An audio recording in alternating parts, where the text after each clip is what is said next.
As if they didn't know. So what? Sorry. I was gonna say, can you believe how much better things are looking? That As early as they are.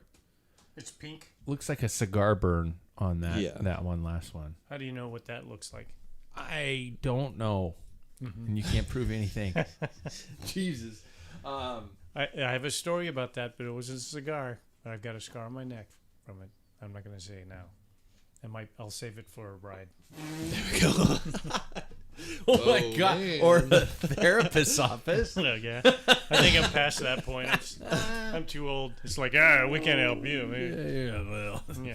it's You got broken. 1 foot in right now, bud. Beyond repair. Slow internet detected. Oh God. Is it still going though? Yeah. All right then. Maybe it'll speed up. That's the problem with like regular internet, because this time of year, I mean, this time of night, everybody's on their internet, Yeah. so it drags it down. I got to get just like a private line built in. Can you get? Does business, Comcast business? I probably could. I don't know if it's going to be any more faster. reliable. Yeah. Yeah, that's the thing. So it's, I'm surprised you haven't done like a. Do you have a Wi-Fi extender down here? I have a actual Wi-Fi hub right in the shop behind you. Oh, okay. And a never mind. separate network.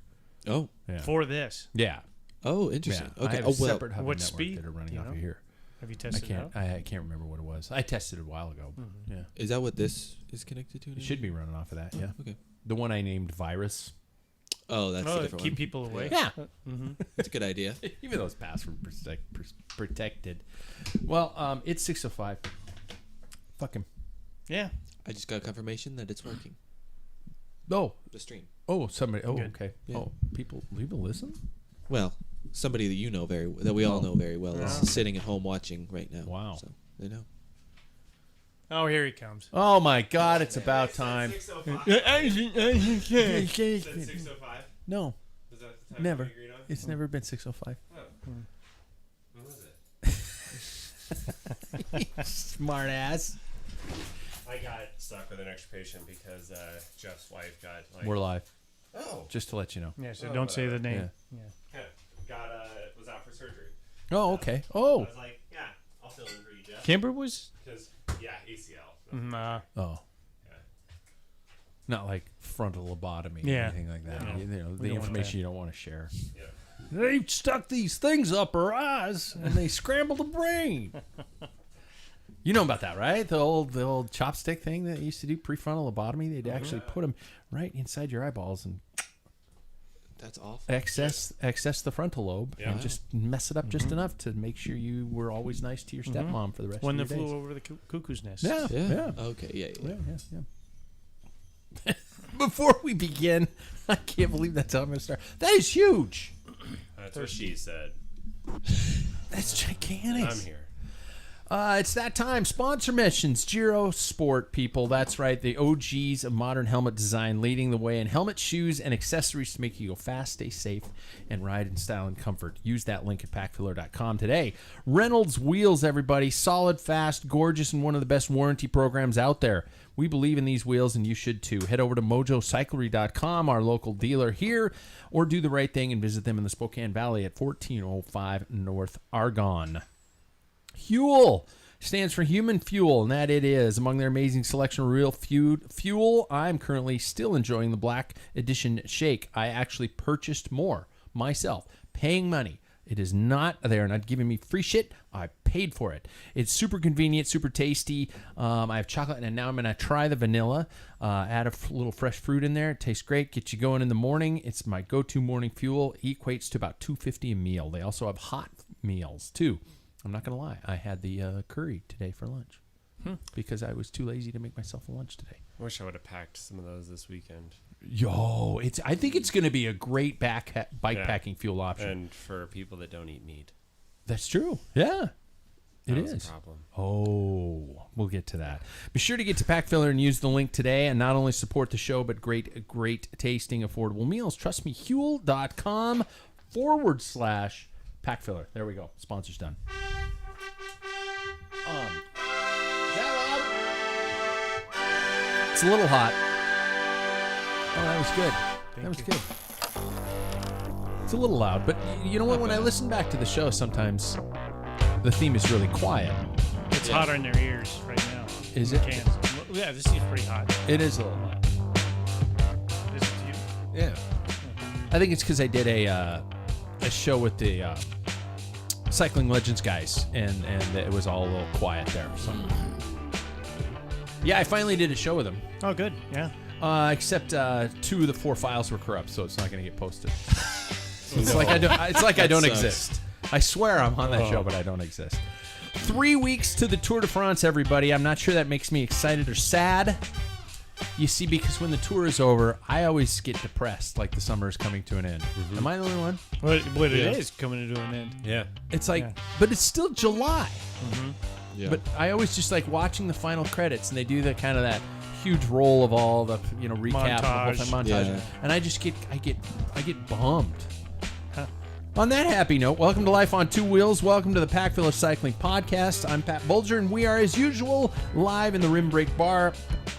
And if you haven't yet, you can find us on YouTube every Tuesday and on our website. That's packfiller.com, in case you were wondering. Let's see who's here if you aren't watching live. Panel of peddlers, answer me this. When people come to you for help, what kind of help are they usually looking for? Hey, insert your name here. I need some advice on blank. What is it they usually come to you and ask for you for? Sam's already laughing. First of all, he's the guy crazy enough to ride 80 plus miles alone, Mr. Paul Main. How are you, ma'am? Doing all right? Yeah. Yeah, he did this weekend. He did the RC3 Says course. you. I had a fringe. I'm kidding. Yeah. People you pay. You are rode friends. 30 miles further than I did. Yeah, that's true. Paul, how are you? Good. How was the 80 plus miler? It was good. It was a good solo ride. I had thoughts run through my head, and about mile 60, all of a sudden And I it's took a like, pill and they all went away. yeah, well, that's about what had happened. Yeah. Mile 60 was just like, it's always going through my head. No music? No, Do you take music? yeah, I do. I take music when I solo ride. I do Only. too. Yeah, that's the only time I do. Yep. If somebody asks you for advice, what is it? Type of toilet paper.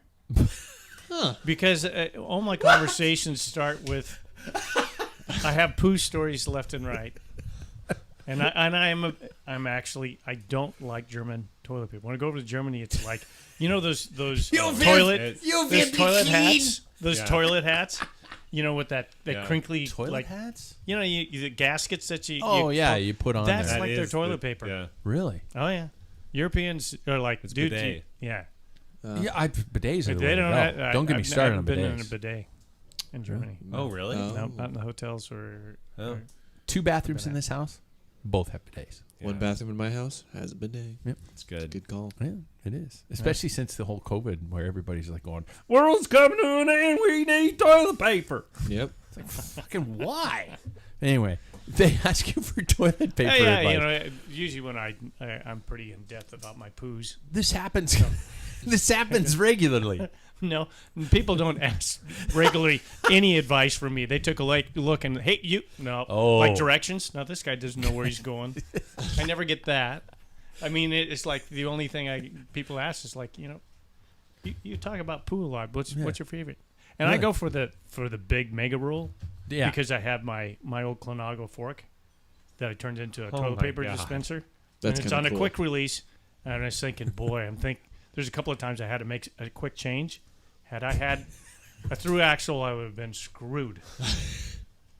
That quick release, I was going to time it, see how fast it would take me to switch a roll of toilet paper. NASCAR So funny. pit crew. He's swapping out. Pretty cool, toilet though. paper For a rolls. quick Yeah, wipe. I'll take a picture sometime. You're not of me wiping, but Yeah. of my toilet paper. You're not going to dispenser. just tear and go. It has to be on the holder in order for you to prepare yourself. at the Yeah. end of it. I mean, I want it gotta be there. properly Yeah, managed. I don't want to stand up and reach over. No, we got smushing going on. That's like, Question. Whoa. Do you stand and wipe or sit and wipe? If sit. Stand? There's- No, never stand. no. It- I sit. What? I lean. I lean You to I one worry side. about you, Sam. No, guys. You're a stand and wiper. There's multiple of us out there. Well, you are messed up human beings. You've Yeah. got a dirty butt right now on the bar Yeah, I know. stool. You've got to have a dirty butt. Yeah, the cheeks Wow. come back together. Here we've been. How are you standing up? Well, we've been so complimented. It's his it's ass like- size. It's because his Yeah. ass is so huge. He doesn't. He's He got- doesn't probably have a butthole. He has a slit. Oh my good God. Guy's How been- far apart guy's are your been- legs? This is like this long. He's been shitting pancakes for all these years. I know. It's like, well, hey, that's what I'm saying. You know, turds are little. Now we're going off. Yeah, we haven't gone off the But when you rails. stand up, that's just like taking a hamburger patty. You're making a hamburger Oh patty. my God, no. That's what No you're doing. way. Yeah, I agree. doesn't make sense. I agree with what he's saying. Standing Who up is taught you? weird. That's wrong. I I see your dad every once in a while. I'm going to talk to him. Plus, about you've that. got There's the something you've wrong. got the added God, I should elevation ask my change. dad this question, actually. Yeah. You've could got pass the added out. elevation. You could die right there. I just mean there's droppage potential there. You don't want to. Do you turn around? What God, do we do? no. So what do you? Like face the toilet and wipe my butt over the like What's the you advantage know, floor. of that? I don't get it. You're already sitting. Got a rubber hose. If I'm sitting on the toilet, I'm like this already. How are you gonna roll over to like wipe in It's that not position? as complicated. You scooch forward half an inch. I lean off to one Yeah, side. go into the back. He's not very limber. I lean How do you off. guys get your? God, I'm gonna try this. I just tilt off. to the 32 years side. old, and he's like, Wow.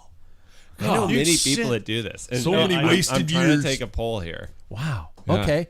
Listeners, chime in on whether Yeah, or I not wanted to. You stand you're or a not? lunatic and you stand up to wipe your butt. Yep. Second off, God, wow. He's the guy crazy enough to ride 200 miles in a weekend. Am I correct in that 230. distance? 230. You're a lunatic, Mr. Sam Waples. Yeah. And he wipes standing up. How are you, man?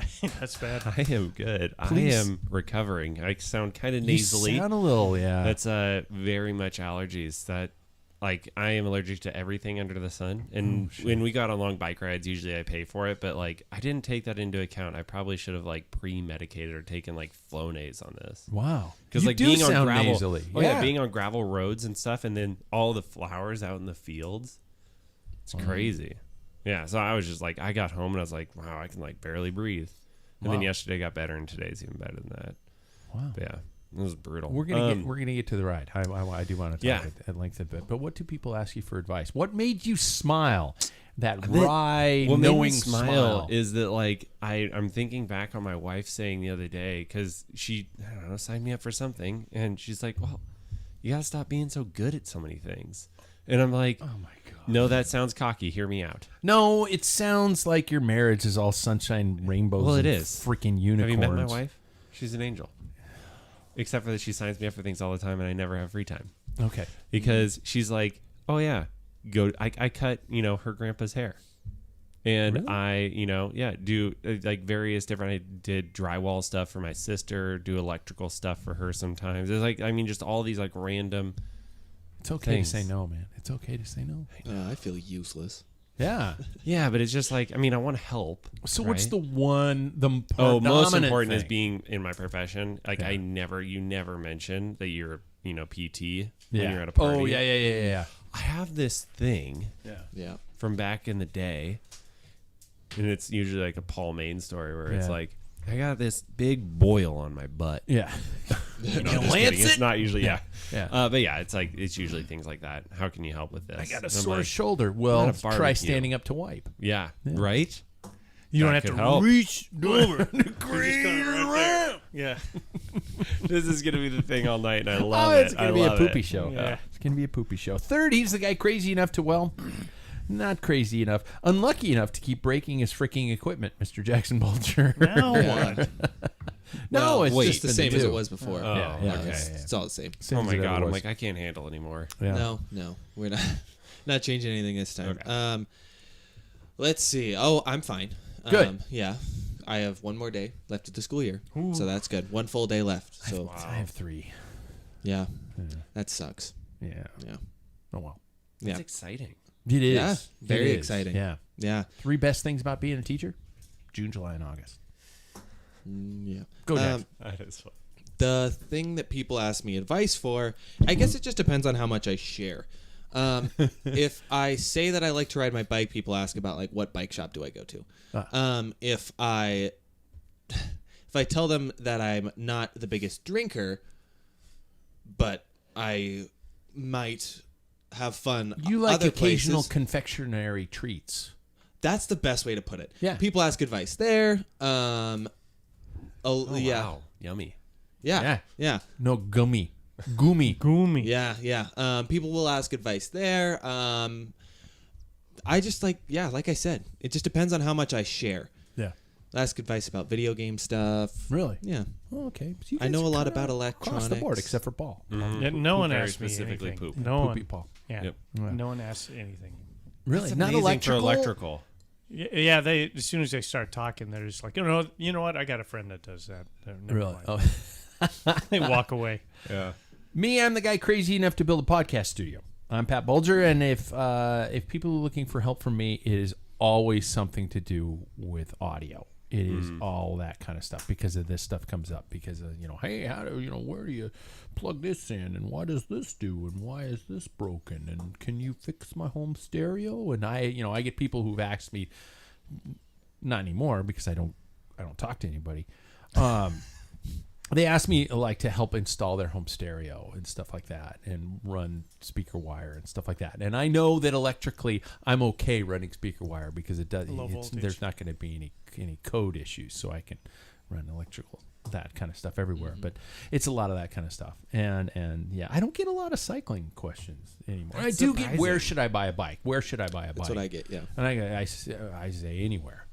Yeah. Come Wherever on. you can ride a bike. Yeah, exactly. It's not like anything's worse. So let's get straight to it. Talk to me about your ride week. Jackson, we will go first. We got out, and is it just me, or was a dirt road ride just kind of different and refreshing? Notice I said dirt road and not the G word.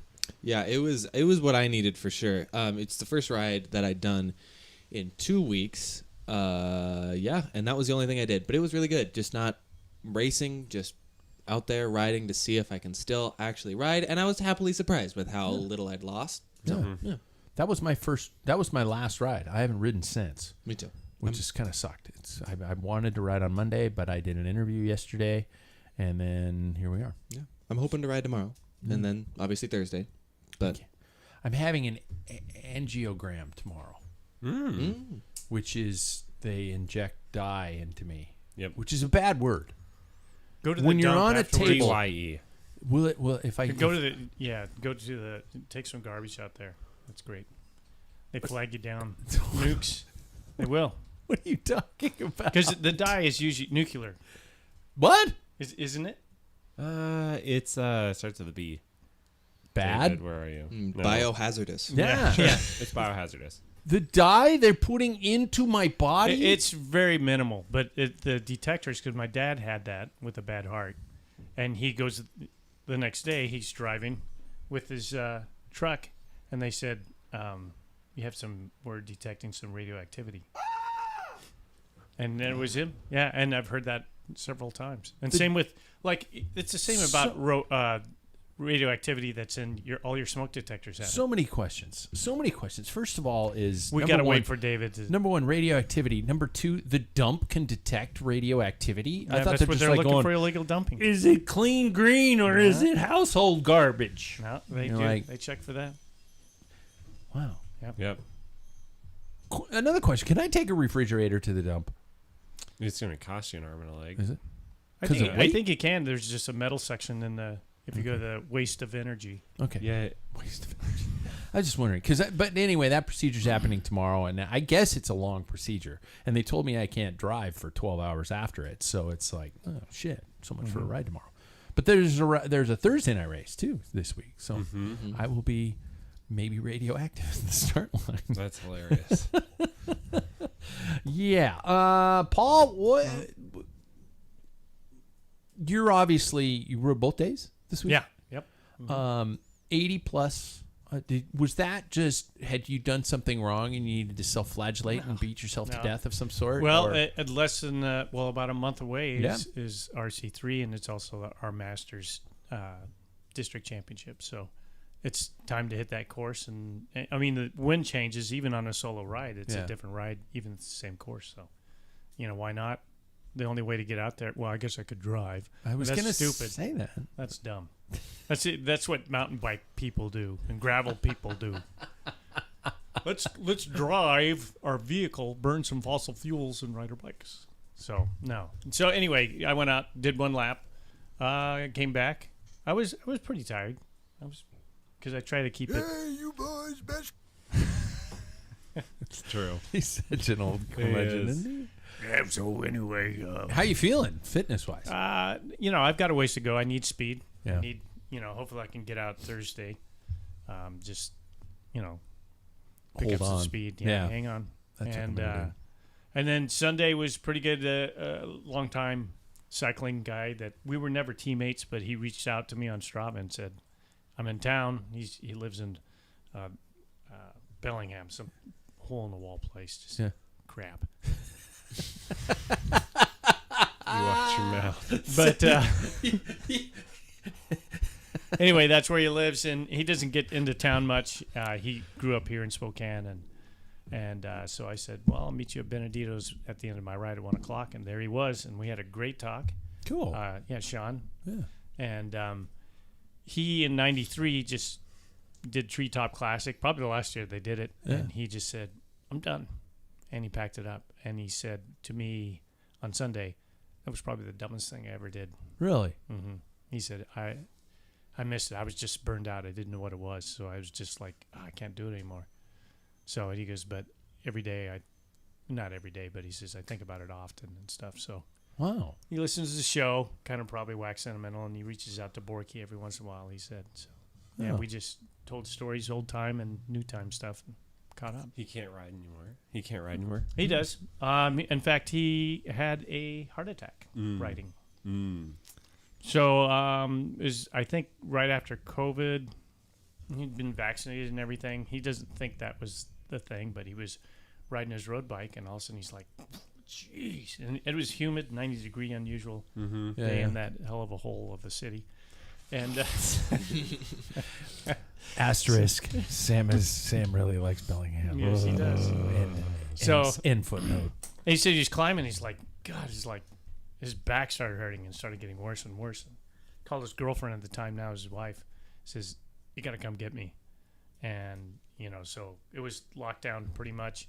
And they got to the hospital, and they said, wait, you can't go in there. You're not wearing a mask, blah, blah, blah. We need to check you out. And he goes, screw you. Goes and collapses right there. Oh, my God. And he had 2 blockages. And so they rooted him out. And I think they did a couple other checks and stuff. So he knows that heart thing. Yeah. There are 2 things I'm hoping for tomorrow. Number 1 is, and the biggest priority is, number 1 is that everything's fine. And number 2 would be, it'd be almost kind of like, there's this small little problem, and suddenly my heart is pumping out so much more better. And that I actually, it's just like, oh, Pat, you've been working at like 60% for the last 10 years. And then I get on the bike now that I'm working full 100%, and I crush every single one of you bastards. It'll never happen. And then all of a sudden you hear this, dan, dan, dan. Oh, it's time to get up. I've been dreaming. Shit! Oh my God. Sam, what the actual F were you thinking about when you did? Okay, was this, first of all, tell us what you did this weekend. Yeah, I planned a route that was like gravel to trail that was from Spokane to Wallace, Idaho. So I think in a car it's probably an hour and a half, would you say? Maybe somewhere there, 2 It's hours? a little longer than that. Yeah, Yeah. it's pushing 2 hours. Yeah. So it was 120 miles there, and then we changed the route because of those pictures that I sent you of summer roads. Yeah. And it was 110 back. But Rode there, stayed in a hotel, rode home. yep. And I think I wanted an adventure that, Okay. like getting into the backpacking type of thing, but doing it my style and my friend's style where we do it at all out speeds. Oh, shit. So that was the real problem. I mean, I think it's nothing heroic, but I averaged something like 35 watts or something like that for like 7-8 hours. Oh, my God. So that's a decent amount of power. And I was crustier than Paul is on a daily basis when I got into that hotel room. That's I crusty. was cooked. Yeah. Yeah. What Yeah. does that You're sound? a crusty old man. Oh, you get. It's your water heater. No, it's not. Oh, you got a leaky pipe. Oh my You god. start hearing. Psst. There's some background noise going Yeah. on, and I've never heard that before. But yeah, anyway, so I did Yeah. that, and then when we got in, I switched the route a little Oh, my bit so we gosh. wouldn't have to do the summer roads, because summer roads were like, since the rain, it probably our wheels are dropping down a solid 2 inches into this, and Oh my god, it was your photos looked like what the Unbound riders went through. honestly, when I saw the photos of the Unbound, I was like, God, guys, like ride out in the grass or something, like find a way. Come on, it can't be that bad. And then I did this. And I have mad respect for somebody riding that long on these roads. I had to literally, because I was thinking, well, I'm going to ride in the grass. So I rode off in the shoulder in the grass. So then it picked up the grass, and In your it formed trailer. this. It formed this like mess in my like rear triangle of just packed clay dirt that I had to literally scoop out, get my chain to go back on. I don't know what lube I had, but whatever one it was, my friend just handed me. He's the bike rep guy. Yeah. That stuff stayed squeaky clean, quiet the whole day, even with all that. Wow. Whatever it is, hats off to them. I'll figure it out and we can post it. Yeah. Might be the best lube Holy I've ever shit. seen. Yeah, it was incredible for gravel. You looked like a shell of your former self on the first night. And then you came back, and I think I sent a text that was like, dude, how was the ride? And you went, well, it ended. And It's I was like, over. you were so vague. And I was Oh, like, yeah. did some sort of a North Idaho drive-by chicken throwing element happen No. or something like that? Everybody was so nice. We were on the trail, and some guy like that's clearly commuting between like Wallace and like Kellogg, Yeah. like some sort of he just walks by and gives us a handshake, and I'm like, right on, man. Like everybody was so pleasant out You're there. going that slow, In you could shake your Idaho. hand. Oh, I guess it was a high five. All right. I averaged probably a that's better. faster speed than you. We should check on Strava. I think I was a little Oh. faster. I bet you I was. I was 18.7. All right, you did beat us. We were like 17.9 or 18. There's so many questions like, what did you pack? Where did you, how Yeah. did you do? Things like that. But We packed very light, like Yeah. just to keep it, short and sweet, like super light. Just clothes to change into since we were doing the credit card route. yeah. And that was really it. Like then tools and stuff that we would need to fix the bikes. But yeah, I mean, we packed minimal because I Power didn't want to. washer. We found, turns out that there is a wash station out at Silver. No shit. For bikes? Yeah, for bikes. And Well, so 'cause of we, mountain bike. Yeah, for the mountain bikes. We just Oh, wow. stumbled across this, and I'm like, oh, sweet. So that's why, like, if you look at the photos at the end of it, it's like my bike looks squeaky clean. And it's like, yeah, that was not the case a few miles ago. I was carrying probably like an extra 10 pounds in mud. Oh my god. Yeah, so anyway, that was my riding. That was it. It was the whole week because earlier in the week, my back was not feeling 100%. I was like, well, I'm just going to hope that it Fuck. feels. I never hit record. I'm serious. I never hit record. At least we have the live YouTube. transcript. We have the video Yeah. from YouTube. Yeah. Holy shit. And so, how long have you been Welcome. doing this? I don't know. I was looking at the time to see how long we've been going. But, 31 minutes. it's holy mother of fuck. It all works. There, I said it. One. Twice. Yeah. Twice. I think I can get the audio off of that. Can I get the audio off of that? Probably scrub it off. There's no way that you can't. Anyway, Yeah. So, okay. I'm special Good and luck amazing. with that. You are. Yeah. I've got my work cut out Yeah. for me tonight, don't I? Jesus! If you're just joining us now, Yeah. Thank God for the live stream. Let's check some Yeah. headlines. Come on! that's brutal. I got to figure out a way to do it. I think you've done it before. I feel like you've done this. Feels like a familiar. situation. dumbass. It's a button. It's right there. And I didn't hit it. Why don't we? It's What have because color you were is late. those lights? It's because Sam was late. I'm blaming it on you. I accept that. I have broad shoulders. I can accept the way. What that color is that button? What button? The record button. Black. Make it red. Maybe you It's won't got a forget little it. red dot on it. It's got a little red dot on it. All right. But Okay. Just trying to help you out, man. And at the opening of the show, I was busting the balls of the Cycling Legends guys for not getting proper audio, and here I am not. I'm getting proper audio. I just called didn't karma there, record buddy. It is. It is a bitch. Let's get to the headlines. Well, at least the ones we want to talk about. Brought to you by our friends at Athletic Brewing. There's new hoppy Hell. Is it Hellas? Hellas.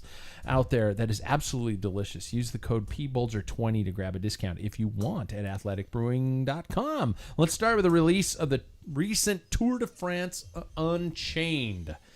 Has everybody caught at least an episode? So good. Okay, good. 6 of them. If you are a cycling fan, Saw all of them. You binged it all? Yeah. Okay, well, there we go. If you are a cycling fan, you likely have already caught at least one of this documentary series. If you are not a cycling fan, I'm not Joe Rogan. So, Paul, you've watched all of them. Yep. Sam, you watched 2.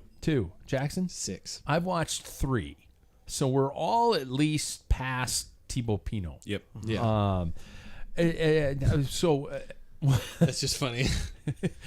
We're all past very emotional episode. Nothing against it, but he was Oh, feel yeah. bad for the guy. My wife and I'm watching it with my wife, and she's Right. sitting there next to me last night. She's going, well, I love this guy. What's his name? And I look at her and I say, what's your favorite kind of wine? She goes, Pinot Noir. And I just stared at her. I'm like, you can't remember his name when the second part of his name is what is in your hand while we're speaking? Do you listen to any of the stuff I talk about? Yeah, no, not that she does it. Yeah, that's what she's like, huh? No, but that was where, tonight I was like going, before the show, you're going to have a glass of Tebow with me. And she went, what are you talking about? And I just stared at her right for over. a couple seconds. Stared at her for a couple seconds. She went, "Oh, screw you, Pat." Shut up, Pat. That's where all the shut up, Pat comes from, anyway. Initial thoughts on the series. Should we start with the people who've seen less or the people who've seen all? Anyway, somebody chime in. I Initial will say, thoughts. I started it out in Wallace. We watched it when we got into the hotel room, which was an awesome way to recover. Yeah. But killer insight into it. Like, it makes me more excited about bike racing because it shows you all the backstory. And I feel like I know a lot more than your average Joe when I'm just watching a race, right? You know kind of what teams are going for and the moves that they're making. But then you hear the actual director and stuff like that, and it's like, man, that is so cool live in the action. Is it dumbed down too much? I don't think so. Or is that a bad thing, even if it is? I think it has to be Yeah. dumbed down. No, I think dumbed down is the wrong term. I think it just is like a little bit more simplified for people that aren't, for people talking about bicycles weekly. You know what I mean?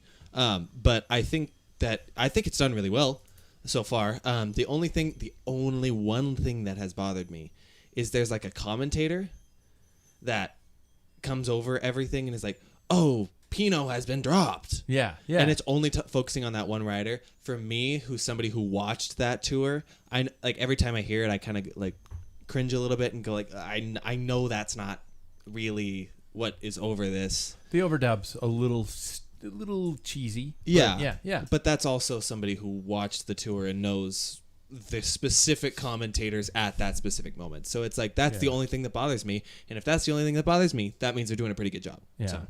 Paul, what you've gone through the whole shitting match. And we were raised in a period of John Tesh. That's how we knew it. So, to get people exposed, to cycling, I think you have to kind of, dumb it down a little bit. But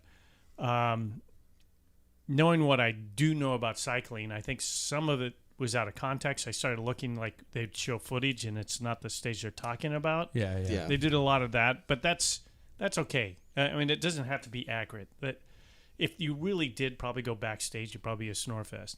And I think some of it, they created conflict that wasn't there. The Wout van Aert, and I Wout has think been commenting on the fact that they created a conflict between and I don't he think and it was Vingegaard. that bad. I kind of questioned that because you know how teams run. Mm-hmm. They probably said the things that they did and then sampled it in. Like even I think the stage where they crossed the bridge and you remember when what's his name? God dang it! He's in the yellow jersey. Yves Lampard. Yeah, Lampard. goes down, it's like a big deal, but it wasn't a big deal. I mean, he got back on the stage, but you got to create that drama. You kind of, and it made it fun for me.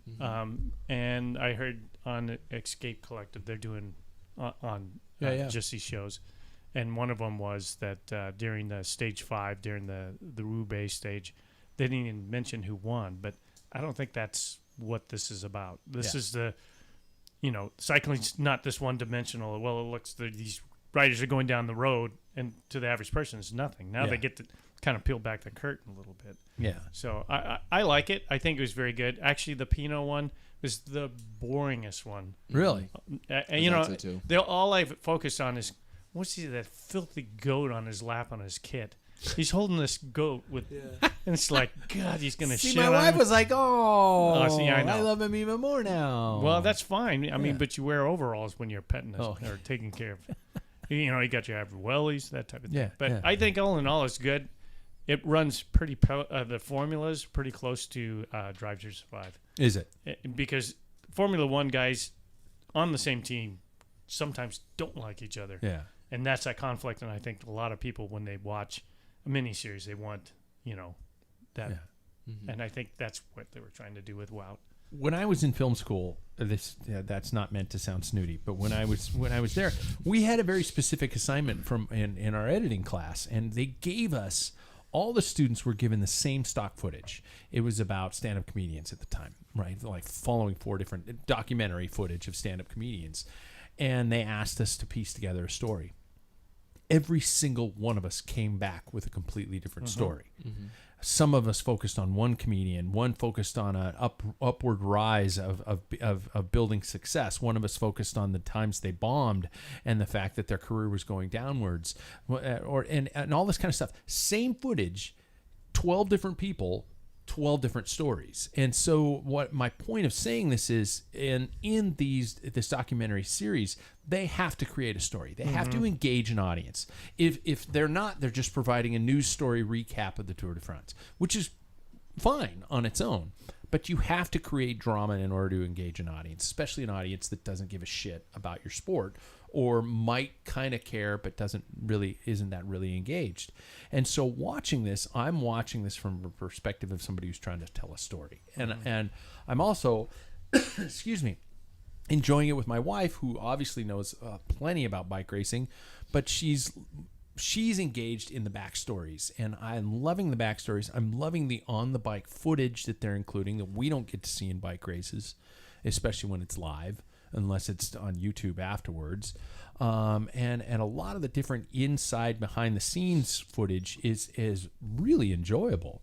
Now, I think the pep talks that every director sportif gives on the bus before every race is absolute fluff and bullshit. They're just like going, "Okay, guys, it's a challenging stage today. I want you to ride hard and not crash when it's time to crash. Don't crash. Okay, go get them, guys." It's like, Jesus Christ, that was stupid. Well, I think that what they did well, they created like the scenes. I really got excited during the Roubaix, and I thought it was a great spoilers. Stage. Although we all know who won the Tour. Yeah. But then the Roubaix, that's a number 3. You haven't watched that one yet. To me, it's like 4, I think. Is it 4? Yeah. Anyway, just the chaos that goes on, like when Vindigo, his bike, tells you, and then you get, they mix that 2 or 3. Yeah. They're mixing the the audio of the director. Get him a fucking bike. And they're just like, and then because when you watch it, you could have put like Benny Hill music when you're watching. But when you're in the heat of the moment, on the side of the road, it's like total chaos. Everybody's gone, but there's still a bike. What? It doesn't add up. Chris Froome it up the road or something like that. So, So I think they did well with that, and they did well with their music, mixing that in when they try to create that villain type of person who's always downbeat type. Is it what we expected? Is it what we hoped for? I think so. Yeah. I think so. Yeah. What do you think it's doing for the sport? Do you think it's just bike riders watching it, or do you think there's a larger demographic paying attention? I think that there's a larger demographic because, like, personally, I didn't ever really follow Formula One. Yeah. Until like that Drive to Survive came out, and then I was like, oh, Formula One is cool. I haven't seen it. Yeah, it's really cool. Yeah. It's great behind the scenes, right? Yeah, I think they did a great job of that. Letter grade so far. I mean, I'd give it an A. I think they're doing a pretty good job. Yeah. Hey, Yeah, A-. A-. Okay, good. so okay. crusty. Yes. Yeah, there's some things I probably would like no one else. I've seen a lot in my life. Well, he's crusty, but his asshole isn't because he No, wipes it's clean, properly. and I sit down when I wipe. Yeah, exactly. Oh my god. Exactly. Speaking of Thibaut Pinot, he has been included in the Groupama FDJ team for the Tour de France in his final season as a professional, but there is no place for Arnaud Demar. I don't know if you guys read this today. Arnaud Demar. Manager Mark Matteo announced his first 5 names to the team sheet on Tuesday afternoon, when he also confirmed that sprinter Demar would miss out for the second successive year. David Gaudu, 4th overall a year ago, will lead the team's GC, while Pinot will make his 10th and final Tour appearance with the aim of chasing stage wins. Valentin Madouas, Kevin Genietz, and Stefan Kung. done 10 tours? 10 tours. Yeah. With the last 3 riders still to be announced. As Matteo says, I should almost say it like him. Our team will be focusing on the mountains! Because every time you see him, he's just screaming his face off. He's just, his head shaking and the silver hairs flying in the wind. It's like, Michelle was asking me last night. She's like, what is wrong with this guy? That's Mark He's Matteo. passionate. Yeah, he is 2-time Paris-Roubaix winner. Yeah. They show footage of him riding in the Renault kit, and she's like, "Oh my God, he's old." I'm like, well, yeah, he is. Our team will be focusing on the mountains, Matteo said on a statement from Groupama FDJ on Tuesday. What are your thoughts on how long Arnaud Demar is going to stay in an FDJ kit? I think he will probably be in a. Man, I'd love to see what we all think about where he'd end up, but I could see him being in a quick step kit as a second fiddle to Jakobsen. Yeah. But also this move doesn't really surprise me that much. When you have someone like Gaudu, who did get 4th, he was pretty high up there in another race. I forget which one it was. But I think was he pretty high up in Worlds this last year? I don't know. Either way, I don't know. Yeah. Either way, he's been showing pretty great performances. So it's hard to look past him. And when you have somebody who can maybe fight for a tour, you're a French team in a French tour, you kind of gotta, I think, go all out for that instead of just individual sprint wins. Funny you should say a French team and a French tour. The French have not won since Bernardino in 1985. Are there any prospects? Let's be 100% honest here. Ben O'Connor is on a French team and has the Australian? best French. Yeah, has the best thing for France to root for. I'm not dissing French riders. I'm dissing French Grand Tour riders because you've got a guy like Julien Alaphilippe who's showing absolute signs of a resurgence, but you're not seeing anybody who could potentially vie for that yellow in Paris. Is there anybody, or is there something wrong in the water in France? They're all just drinking Pinot. It's really only Gaudu is what it feels like right now. I mean, Bardet had his time, and I think that Bardet is an exceptional rider. I mean, he was second on stage 11 of last year, but now it's like I don't think that he can kind of stick with that upper echelon. So I think a lot of the country's pressure is going to start mounting on Gaudu, and I really worry that it's going to turn into a Pinot type of situation of where, all of France is on you. If you don't win this, then you're a failure to your entire country. It's just getting worse. Mm-hmm. The French are getting probably more and more desperate for somebody to win their home tour. Mm-hmm. Yeah. And I can't, I'm racking my brain to think of current French riders who could pull it off, and I don't have any. Yeah, they haven't won a Paris-Roubaix since '97. Wow. That's not that shocking. I don't think that they're really going to be a dominant. Well, there's Classics. some French teams. I mean, you have Groupama, you have Total, Desert. And they have a certain way, and everybody talks about the French way, and I think they're kind of crusty like me. They just, if Arnaud DeMar does go to a team, I see him like in Total Energy. Yeah. Yeah. Because I think he's just stuck in his French ways, you know. Yeah. So. And they're going to have some budget openings here Yeah, shortly. Yeah, there's a guy disappearing. Yeah. So that would make sense to Is he me. going to line up the tour?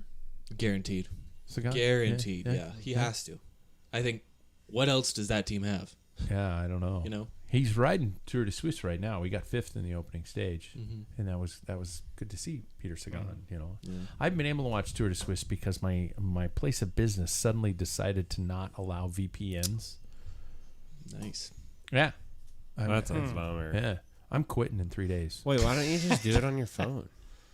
because I don't. I'm in had a to do a basement. I'm in a VPN. basement theater, and not only do I not get a VPN because of wireless, but I'm in a basement theater, and the cell signal sucks. What about the Wi-Fi? We'll fix this. I can't. It's through their It's network. blocked. I can't get through Wi-Fi. The Oh. network He doesn't won't have let a me. data signal down Yeah. the basement. Yeah. Yeah. Your life sucks. For 3 more What are you days. Well, I guess the tour you will be able to. You'll have to do NBC. The tour. Well, I'm no, here. you'll be. Yeah, that's the tour. right. I'm home. Yeah, that's right. Yeah. Yeah. I'm not. Are we watching. having coffee then every morning here? When you're on Every summer? morning Every Yeah. single at morning. 5 a.m. Yeah, 5 a.m. Might as well. You Yeah, know, I don't just know, I come mean- down, fire up the espresso Yep. machine. Nobody's going to show up. It'll just be me Yep. sleeping on the bar. What are your thoughts on this year's tour, you guys? We see a flying Jonas Vingegaard, but we haven't seen much of Tadej since his injury. Is anybody got concerned about Tadej Pogacar? No, he's going to be fine. Yep. Mm-hmm. That guy's amazing. You guys are like, fucking, he's good. Yeah. I would be a little bit concerned. I would. I am. I mean, like it's. I don't like discard his physical abilities. It's more of just the fact of like when you're off the bike for that long, Mhm. right? I mean, like not performing racing, Yeah. you lose an edge. And at the tour, like the tour is such a high end race. Like, oh my gosh, if one thing goes wrong, yeah. he's going into. I mean, like it's a long time too. So like he could start off bad and then get better. It's 3 weeks, but I mean, you can bleed a lot of time in the first week. Yeah. My thing is, I'm fine with either of them winning. I am genuinely fine with either of them. I don't see a whole lot of other contenders stepping into the screen, but I want to make sure both are firing on 100% because that makes it a much more enjoyable event. Is Egan Bernal? He's He'll riding well. probably He race, had a but- good Dalpine. You know, he was up there. He was near the pointy end of the peloton. I think he was asking if he's on the list. I think Oh. he is. Oh I yeah. think. Yeah. I mean, I'm not saying like he's going to be, but it would Yeah. be interesting because Richard Carapaz was the last one, like, you know, with both of them. Yeah. Mm-hmm. Yeah. Yeah. I think that, I mean, Tadej took 2 weeks off the bike, so I think and he was doing cross training within that 2 weeks that Yeah. he was off, and I think that this guy is, like I've said before, I think he's a generational talent that will bring anything and everything to this tour, and not, if he loses, go down softly like we saw last year. But I think that what we've talked about before is that I think that last year, and they talk about this in the documentary series, but they poked the bear last year, and I think that this year we're going to get a big ass angry grizzly bear showing up to the event in the form of Tadej Pogacar. Yeah. And they're also probably going to bring a Yates brother too with him, and I think that is going to be a massive game changer. He can blow it. That's the thing, but I think he can. I think that can be a massive help this year because I saw last year what Yates provided for Geraint Thomas, and Thomas, correct me if I'm wrong, he got third. Third. That's what I thought. Yeah, and so I think that he could be a good help in the mountains. So it's all in all, it's going to be exciting. And then maybe a little break might not have been a bad idea. Maybe you're flying too early, Yeah. too soon. So you know, I don't know. totally. There we go. Let's jump to tonight's topic, brought to us in support by our friends at Scratch Labs. The season for proper hydration is upon us. As it gets warmer, think about ways to keep the machine running with multiple options from Scratch that they wonderfully provide. Great tasting, easy on the gut, and with all the right ingredients to help you rolling. I want to talk about a conversation that I recently had over dinner about the inherent risks involved in cycling and perhaps the unfair amount of concern it puts on people close to us. We've had some unfortunate is an understatement events happening in our local community where we've lost a cyclist, and just this past weekend I guess it turned out to be a pedestrian. No, it was a cyclist. It was a cyclist. Yeah. It was. That a was cyclist. released today. They were Okay. crossing from Baltimore. Which is Palouse Highway. Yeah. So they were in the wrong. I came across it. That's what stopped us. Like I was coming up over the dirt road, got turned around, hopped on the highway, and then we rode up to it, and the firefighter was like, "You can't come through here. Wow. There's been a cyclist that's hit and killed." So this is 2 in the last 3 weeks here in our community. And yes, we're supposed to be an upbeat, enjoyable, sometimes laughable show, but these are horrible incidents, and to be passionate about just about anything, cycling included, requires a bit of selfishness and focus, finances, and time. And this is something that we as bike racers and bike riders understand, but our significant others, and I don't want this to turn into, and sometimes I worry about when we talk about our significant others, our spouses, that it turns into this thought that, oh, I'm having fun, but my wife won't let me, or I want to ride more, but my wife won't let me, or my wife doesn't like this or doesn't like. That's bullshit. Love is a two-way street, and what we do requires gigantic amounts of time, and it makes it a very selfish endeavor. And what I want to talk about tonight is the worry, the concern, the stress that sometimes get put upon our significant others. And some of us have been doing it for longer. Some of us have been doing it for shorter. Jackson, you're getting married in freaking 3.5 weeks. And what that, how you discuss that, how you deal with that, how you tolerate it, how you move forward together about it. So how do you and your spouse deal with the concern about the fact that you're going out onto open roads or even open trails and things like that with incredibly dangerous situations?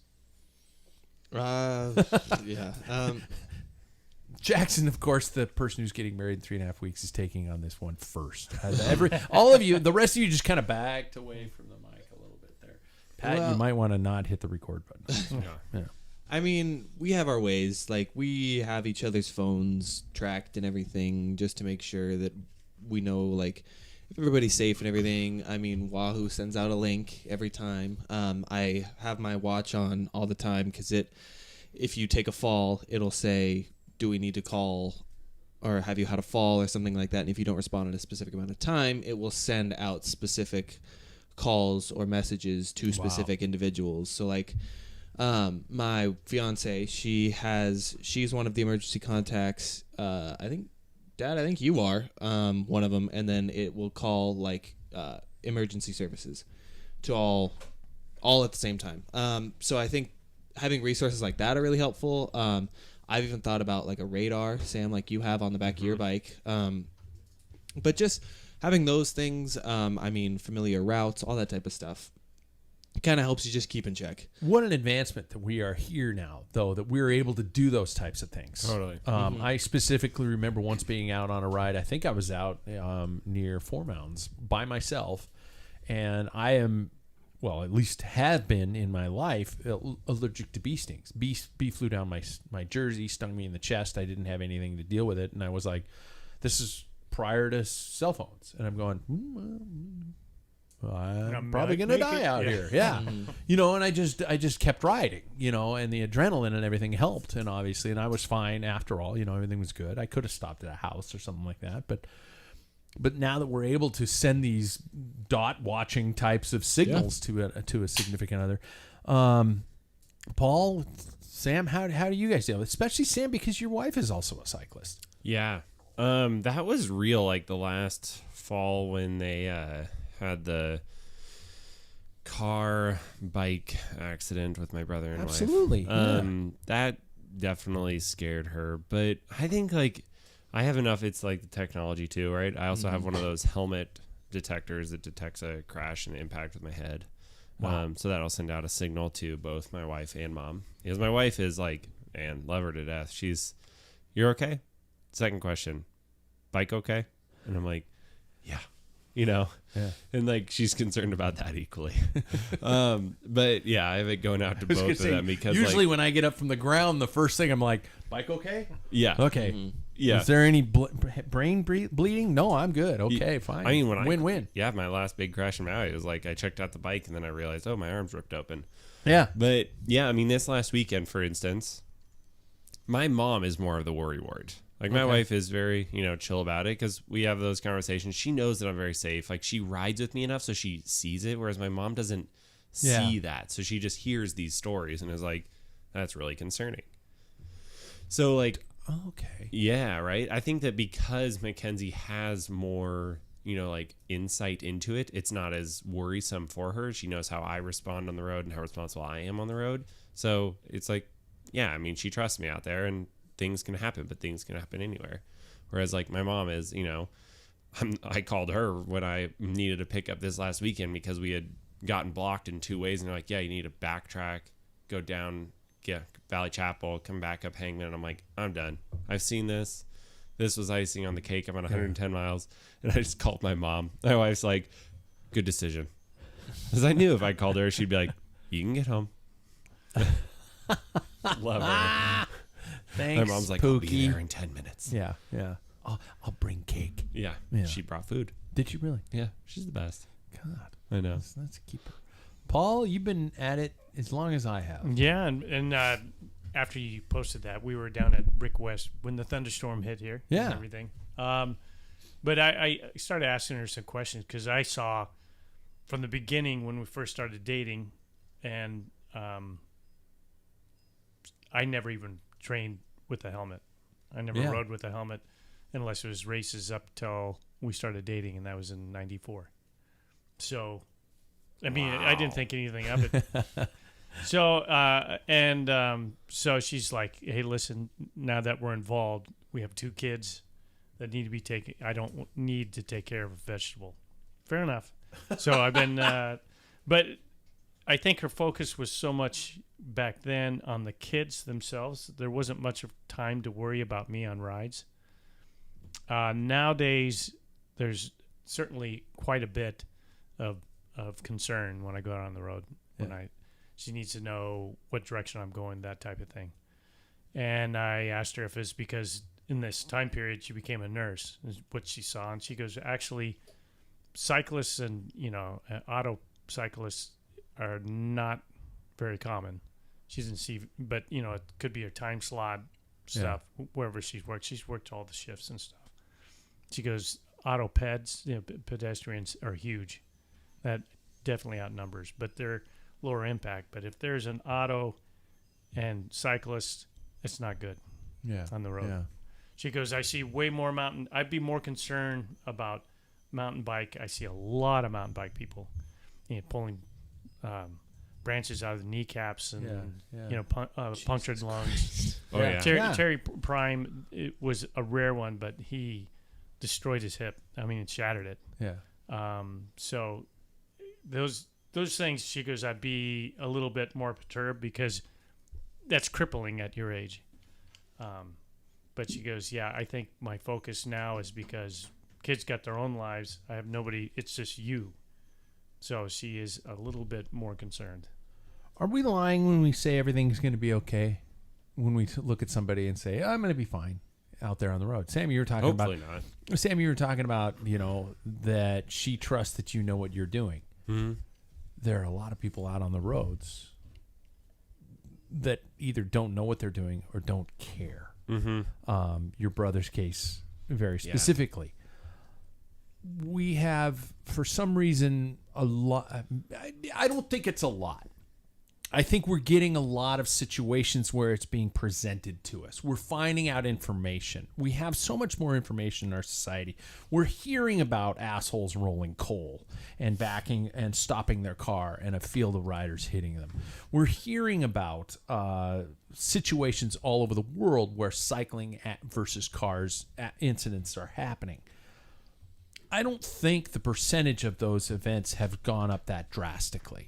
Am I incorrect in making this assumption? No, I think there's more cars and more bikes. So I think the percent is the same. I think that we know a lot of people on bikes, and so I think we have recently, know people that have been affected by this, but I don't think that the percentage has gone up. So that's why it's like, I don't feel any more at risk now than I did back, riding in the best roads up in Bellingham. Yeah.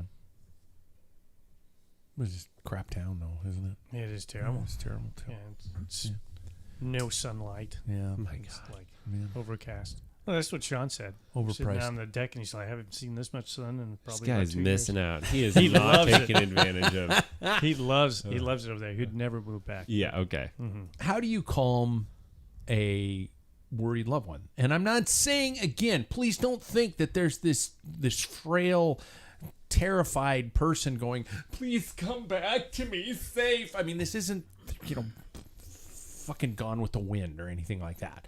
This is my wife and I have this joking almost superstition where if I'm leaving for a ride, I'll say, okay, I'm leaving, see ya. And if she's doing something else, I won't leave until she looks me in the eye and says, okay, I love you, be safe, goodbye. She has to say those words to me every time. I am a superstitious person, but how do you do it?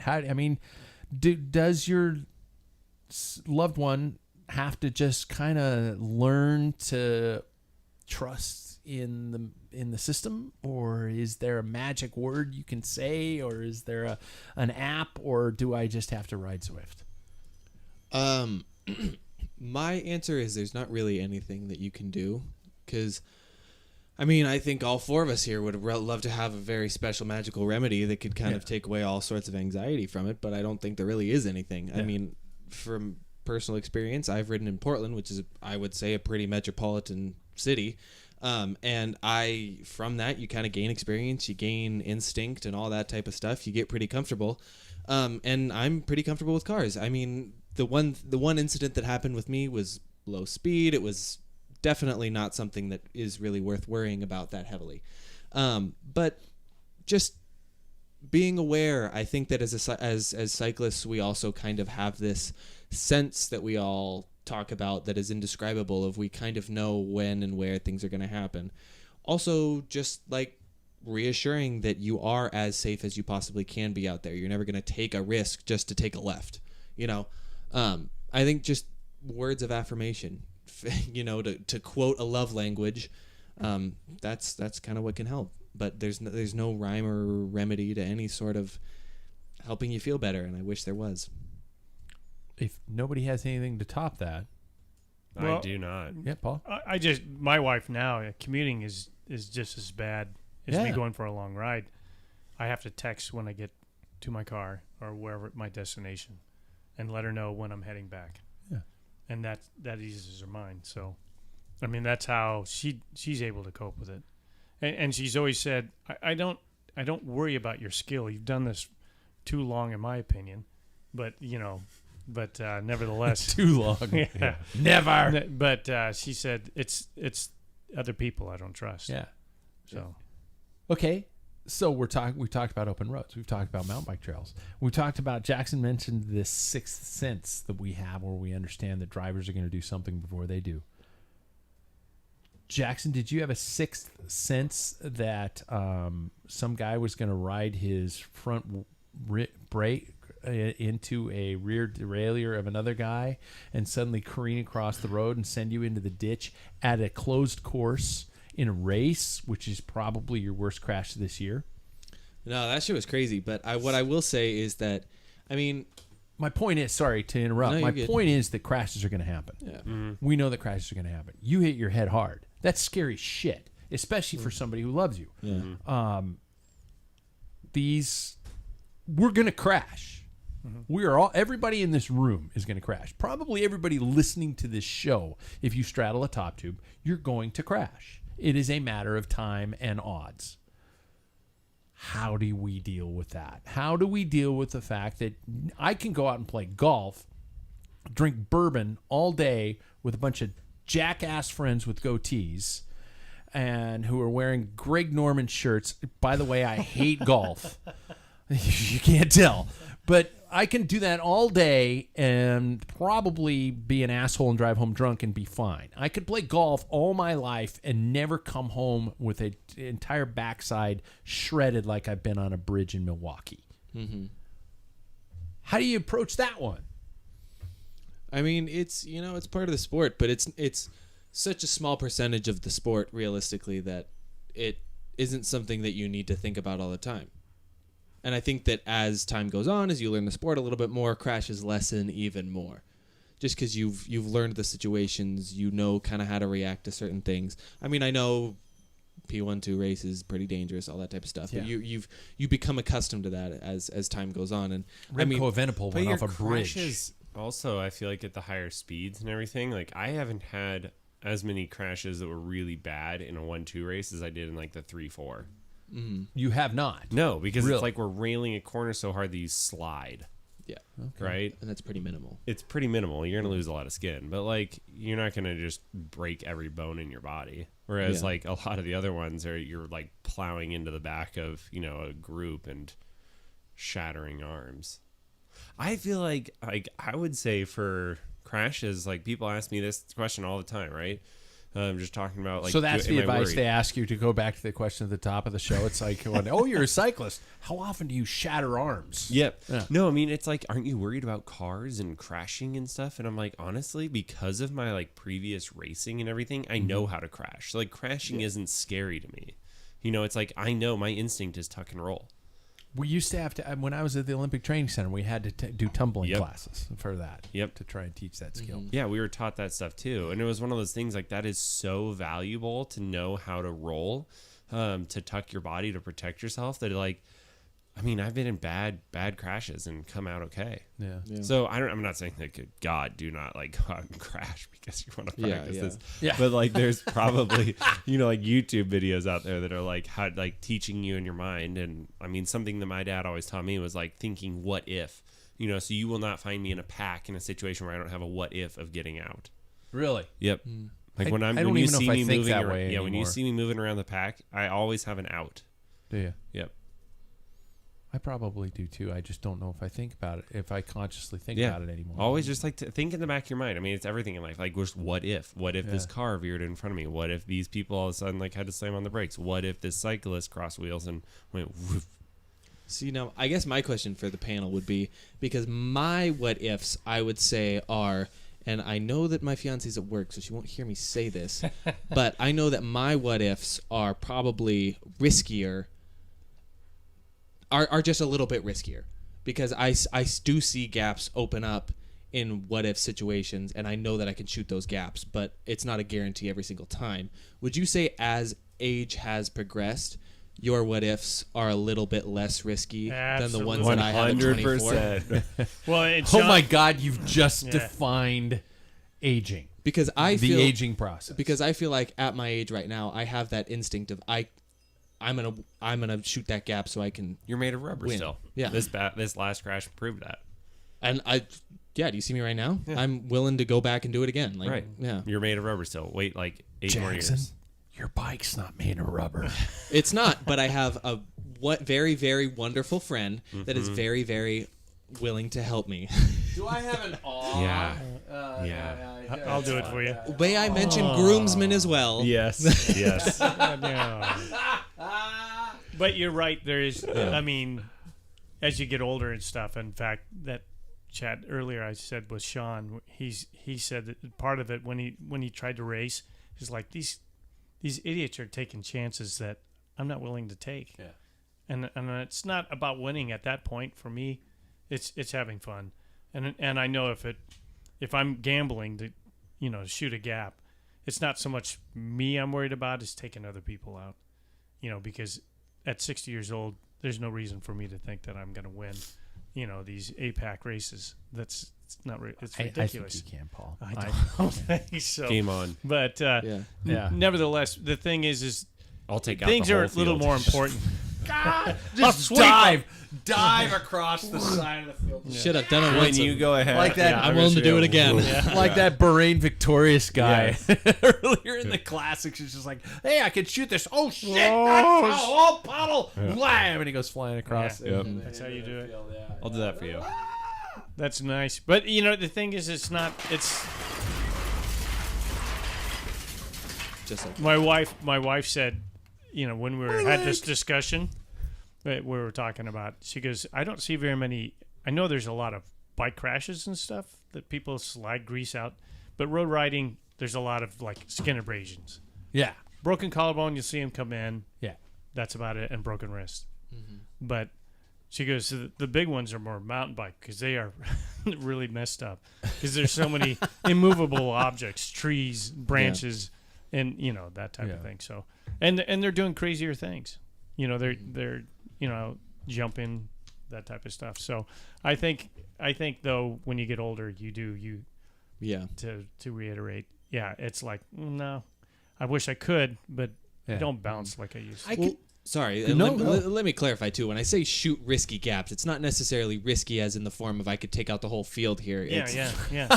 Like they're all very responsible racing. Yeah. Well, it's my reaction time's slower. So I know what you're talking about. You see a gap, you shoot it, but now you're going to have to respond if somebody moves over, right? Mm-hmm. So it kind of alters things. I'm not willing to do that because, in all honesty, my reaction time I know is slower. And it's like, Jesus, I would have plowed right into him. I've seen it.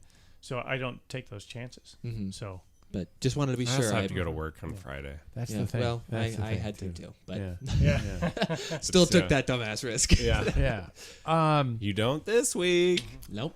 I did find out that it was interesting going for that, and I'm going to use the G word. It was interesting going for that gravel ride with Jackson this weekend because, and I'm shifting all over the place. I did.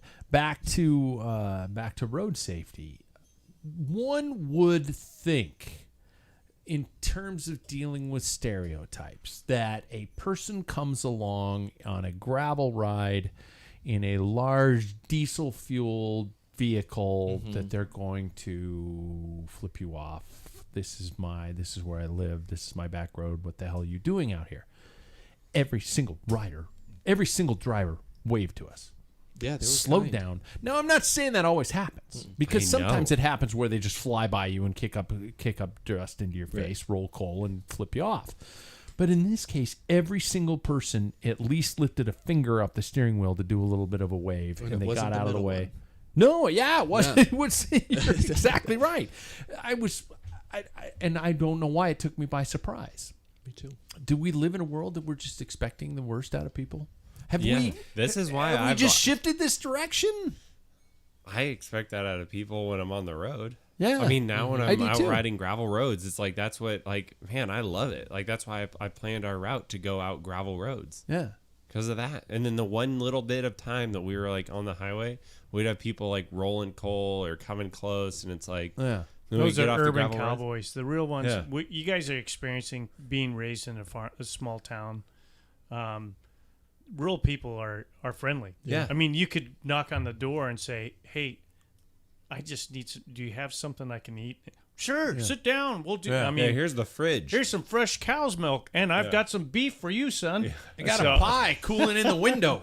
Yeah. But we used to do that. Like every time you're driving on a gravel road, you pass somebody, you do a wave. You wave. Yeah, you always wave, and that's just hospitality. The people that you're looking at, these guys that, like I said, urban cowboys, they just want to be a part of that, and they lift their truck and they drive a big diesel, and they dual exhaust or stack them, that type of thing. Truck's never done a day of work. Yeah, and there's just gonna be those people that are that way. But as a general rule, when you ride out, even in the country roads, like when we do the Troika Loop, they're friendly people. I mean, you rarely get anybody that's gonna buzz you. And I always find it's easier to be the first person to be a nice person. Some people are going to be assholes and they're just going to be angry no matter what. But I've also found that just, when, for example, we have a tendency when there's 2 or 3 of us or 4 of us even, if a car's coming behind us, we go a single file. Yes, it's a longer vehicle to pass for them, but it's less space. And so when the road's kind of windy and we go single file, if I'm usually, no matter where I am, if I see the road ahead and I see it's clear, I'll wave the car by. And when the car starts to come by, I will give a second wave saying thank you for passing us in a human fashion. And I find that works so well with most drivers. 95% of the time, the driver waves back and says, thank you for waving me by, letting me know when the road is clear. Yeah, and I will say, with all of the conversation that we've had on this, it's very good to bring up the topic, I think. But I also think it's very good to remember that it's not all bad out there. Exactly. Yeah, there's a lot of really great. There's a lot of really great people. I will say 90 to 85% of the people that we encounter within vehicles give you ample to over ample amount of room on the road. And I know that there are a very large percentage of people out there that are really nice, but it's always just important, like the great message that we've been sending out, to just stay aware, understand that if you need to take a turn, let the car go by. Don't assume that they're going to stop for you, because there is a 50-50 chance they might not. Yeah. So just be aware, be careful. We all got to make it home. We can agree that maybe 25% of the drivers might be assholes, right? Mm-hmm. We can agree that 25% of cyclists might be assholes. For the It might rest be of a us, little higher. There are four. There are four people in this room. And there's One of us is an asshole. You pointed at me. Wow. we were all I thought it was like Everybody is pointing at me. I thought it was like it's a bad. game where we were going to try and figure out who it was, but no, I'll take it. I am. Jackson, Your mom is a whore! it all comes back around. Jackson's inner asshole's coming out. I've Yeah, seen it I in know. races a little bit. Yeah, it's where fun. it's like you're touching people on the butt, which just sounds wrong. Sounds Yes. way wrong. But you're touching It's people consensual. and then somebody says it's consensual. And some people are saying stuff to you, and I hear just kind of words that you're saying back, and I'm like going, "That's my boy. That's my boy. He's got a little asshole bit of one an day." inner asshole. Yeah. Then and I'm so excited to be back racing again this Thursday after crashing and everything. It's just going to be good to go fast, not worry about the result, even though I'm going to still worry about the result. Yeah. But it's going to be fun. Just look at everybody like you're all twitchy and nervous though, because then they'll just stay away from you. You just be like, I don't know, I'm scared, I'm gonna be paid. And then people will just be like, get away from Jackson, man. He's freaking lost it. Yeah. And then you launch and you're way solo. Yeah. If you foam with You the go mouth, on. nobody's That's going to right. talk. Yeah. Take some shampoo right before the race. Yeah. There you go. He's got rabies! Listen, man, I'll tell you what. And then it cut really the gave me rabies. cut the sleeves off your jersey and don't wear socks. Don't put on deodorant for the whole day. Oh, That's a triathlon There joke. you go. Yep. God. That'll Wear keep them alive. deodorant the whole day. Or wipe your butt standing up. Yeah, That'll that's start that's stinking messed too. up. Yeah. That is messed up. How'd my luggage work, by the way? it was great. Did it? That's dirty now. One of them. Brought back a dirty I bag. tried to wipe it clean. It's kind of like my butt. You were standing up. I was standing up. Yeah. You beat me to the joke. Sit down Yeah. and clean my bags. Yep. You asshole. You brought back a dirty bag. not You're that the bad. first person to use that bag. I bought that shit a year ago. Oh, that's not that bad. You would have done that anyways. But I would have done it. It would have been mine. Kind of like scratching somebody else's bike. When would you have done it, though? I doubt we'll ever. Hopefully, I it bet you'll gets do used something. more. It's a good bag. It It's is a good great isn't it? bag. Yeah, it's Man. a good bag. Also, it stores a ton because Yeah. it like folds down to just like there Yeah. if you really want it. Yeah. If you did credit card thing, what the hell did you put in that thing? Just clothes. Condoms. And Did you use condoms. every piece of clothes that was in there? Yes. Yeah, I used everything that was in that bag. Yeah, and then packed enough like nutrition for the next day. That makes sense. Yeah. Okay. It was pretty small. Paul's a I mean, doubter. I packed that thing down pretty light. Yeah. I do have to say that It was. I think you might enjoy what we did. No, because I it can is. guarantee I you. think Paul would love No. gravel. I think Jackson and so. I talked about it this weekend. You are living a closed off life. I think you would love it. And I don't think. I know There's you a would love it. version that you would like. You would, yeah. It doesn't There have is- to be big old fat tires. Mind you, I grew up on nothing Yes! but gravel roads. That's Come on. what we're See? It saying. has nothing. It's not like that's. Yeah, but you were The on joy. 22s or Yeah. 19s. Yeah. You That can is even do it. miserable. With This 100 is like- PSI. Yes, like when That's I'm how out I like riding, it. I have 35s I think on mine with like probably 45 pounds of pressure, something like Yeah. that. It honestly makes the gravel road like a road with no traffic, rolling What's hills. exciting about that? You have to be on the razor's edge. You can do that. Be all the raids. Man, put 10 pounds on your back seat and rail a corner. You guys, It'll pucker you up real quick. I'm sure, but I that's not came fun. to a horrible conclusion again this weekend about how big of an idiot I am. I left the house the night before our gravel ride. I keep saying that freaking word. Oh, it is what it is.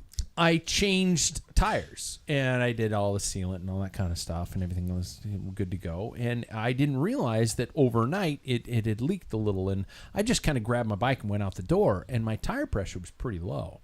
When I got to the coffee shop where Jackson and I rode, it was kind of spongy. And so I had my tiny little hand pump and I just, it took me about 400 pumps to get it up. Uh-oh. No! I haven't even had the pills. But it was still pretty soft. Oh my God. Jesus H. Christ. I'm gonna go with it. Yeah. And then so I decided to go for it anyway. No, there. I realized how nice it is to ride with lower pressure Oh yeah. Yeah. by accident. By accident. Usually- you wouldn't take advice. usually You've had to experience it. But I just there's something in my brain that is going like, dude, no, you have to.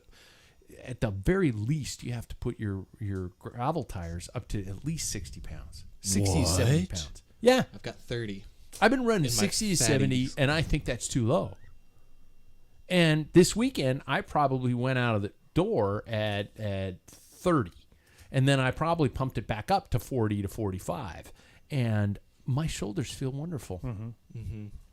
I've got a suggestion. If everybody rides 650Bs with 48s, it's even cushier.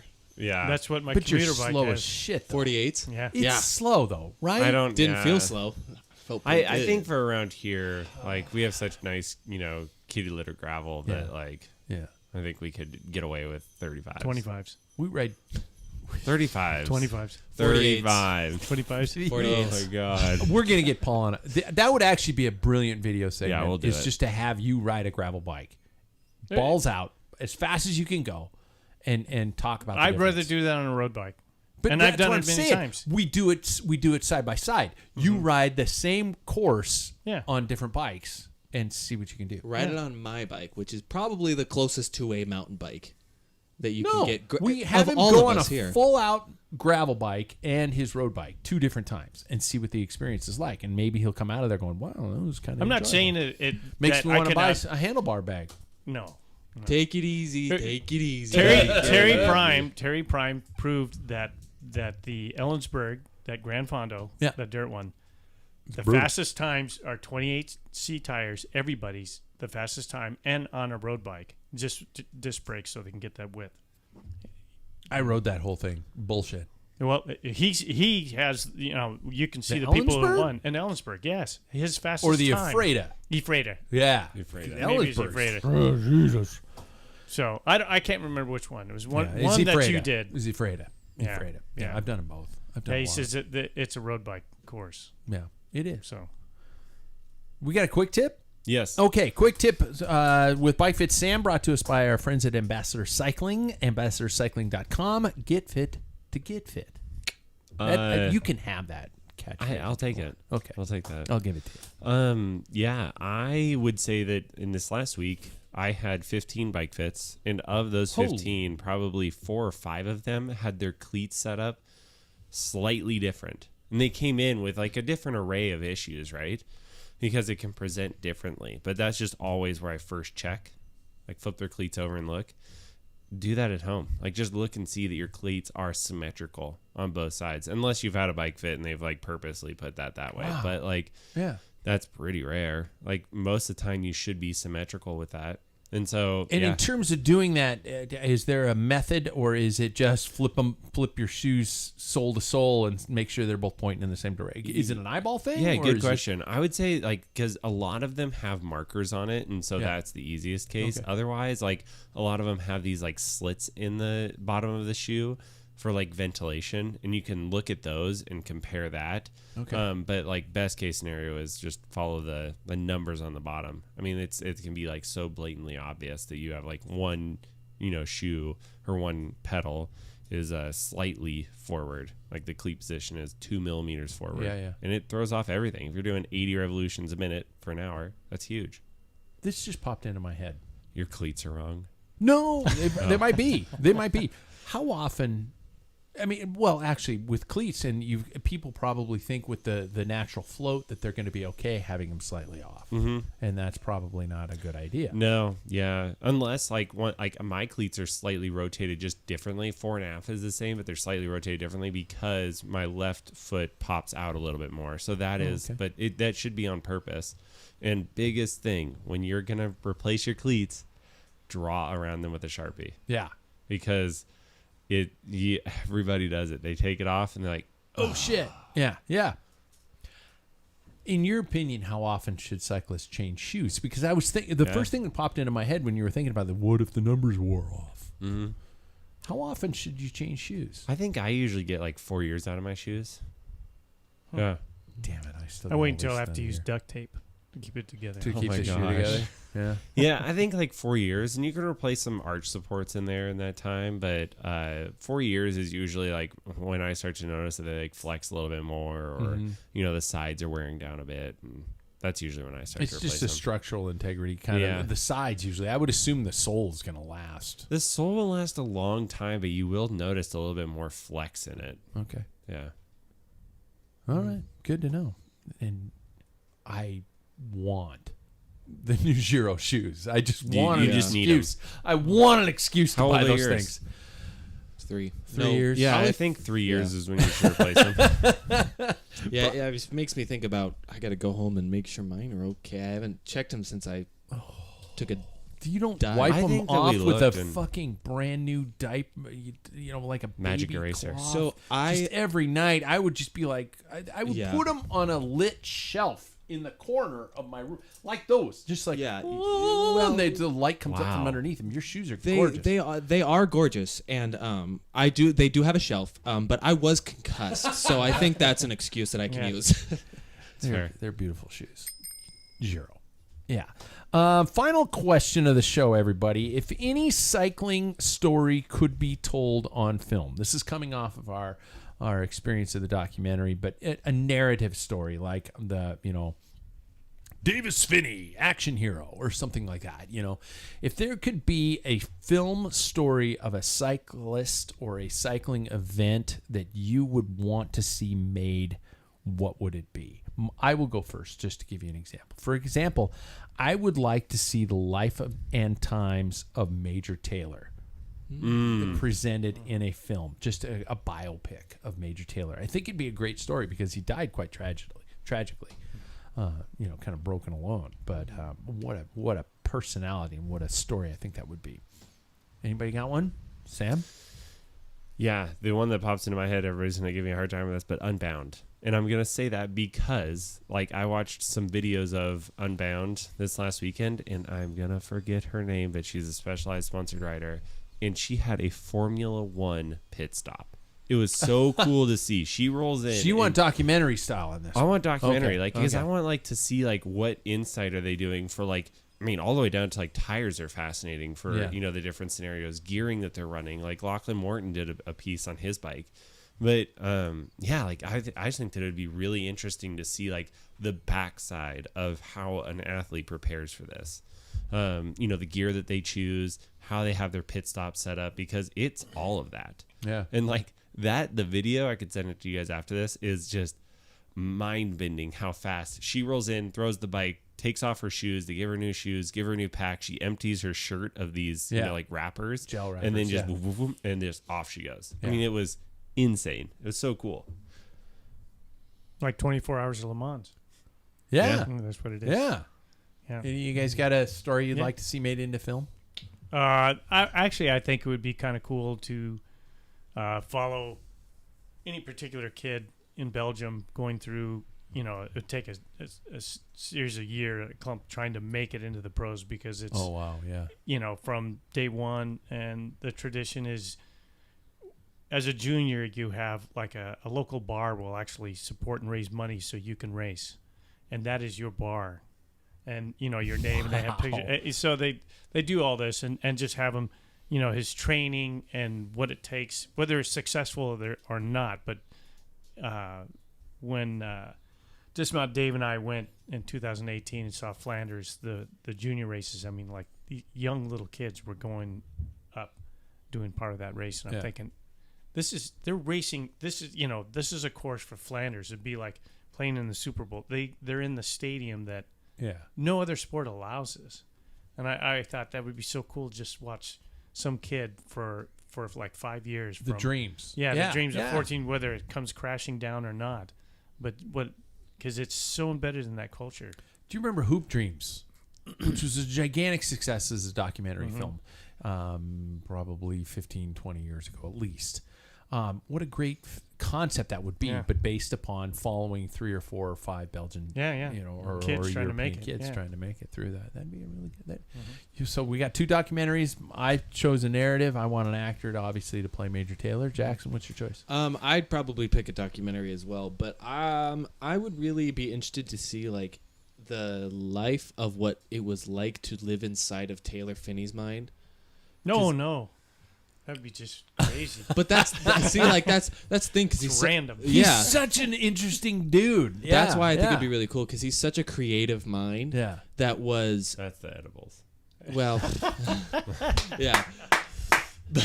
I think he's such a creative mind though, because he's not just an athlete. He's got some sort of artistic backing to it, and I think that's really cool, because he had so much pressure put on top of him just because you enter a race with the last name of Finney, you gotta be doing damn well. And I mean, the Live Strong program put a lot of money behind that kid, and when he grew up into a guy, he realized that I don't want to do this anymore. I love painting and I love making music, and I think that it's so interesting to see how the sport can affect a human being to like push them away from it almost into something else. I mean, he's not gone from bikes. His girlfriend is Cassianiwi Adoma, and so he's still in that world, but he's like made something on top of it, which I think is really interesting. I think we have not seen the end of Taylor Phinney in this sport, because he's such a charismatic character, and he has so many quirky ways to present himself. And I don't mean that as a condescending term when I say quirky. He finds different venues and avenues in which to present himself, and that's what made him intriguing as a bike racer. And I think that's what they make him. So he's going to find a niche, probably within the sport, that he creates something. Jersey design, who knows what it could be. But talk about a tough parental upbringing. Davis and Connie. Don't you think with him though, his crash at Nationals was the end. Big. Yeah, that was and the I think beginning that's where you started seeing where like he couldn't do anything. Yeah. So all his life it was something. He tried other sports too. He was a soccer player, big soccer player. But now he went in. It was so easy for him. I mean, he was world champion on track. But when you have something that you slow down, it's like, wow, that's painful, and the constant surgeries, is it worth it? And he's spending time on a side that he never tapped into before. I think that really changed his perspective on cycling. So and not in a bad way. Not at all. So what you're saying is we should all leave the sport and find a creative side. No, that you have. I have none. Yeah, I think all of us. I've left the sport and found my creative side. You have this. This is my creative side. Shit. Yeah, you messed up. I think we all have that creative side in At least you way. sit down when you wipe. There we go. That brings it all around. Everybody, we're gonna call the show right there. By the way, stay tuned. Yesterday I sat down with Anna Maria Rook, digital editor of Cycling Weekly, but also placed recently second place at the Gravel Unbound XL, 350 miles, placed second. And she and I had a good talk yesterday, and that podcast is going to come out on Friday. This podcast, who knows when it's going to freaking come out, because I've got to find out a way to get the first 30 minutes because I did not hit record early enough. So if you're hearing this show and it's fragmented, my fault. Go to YouTube. Go to YouTube, exactly. Just watch us find it there. It's all there right now. Exactly. So there we go. Gentlemen, thank you. Thank you. Sam, you're mellow tonight, and I'm worried about you. I'm just, recovering from 230 miles on a weekend. You didn't go upstairs. This is a bad thing. Yeah. This is the after My effect. I eyes don't want were that 1,000 shit. miles back in my head. Now they're just like 100. You didn't go upstairs to steal Skittles. any of my candy. I I was got very Skittles, and now tempted. I've got Albanese gummy bears up there too on that shelf. So I'm just saying, I got a candy shelf. I'm like a creepy grandma. You got quiet candy for me because of just me popping Skittles last week. Yeah. So you're like, oh, Pretty this one's soon, be quiet. I'm gonna have a white van in the yard with a dental chair and a clown costume. Interesting visual. Oh my god. Thanks, everybody. We will catch you next week.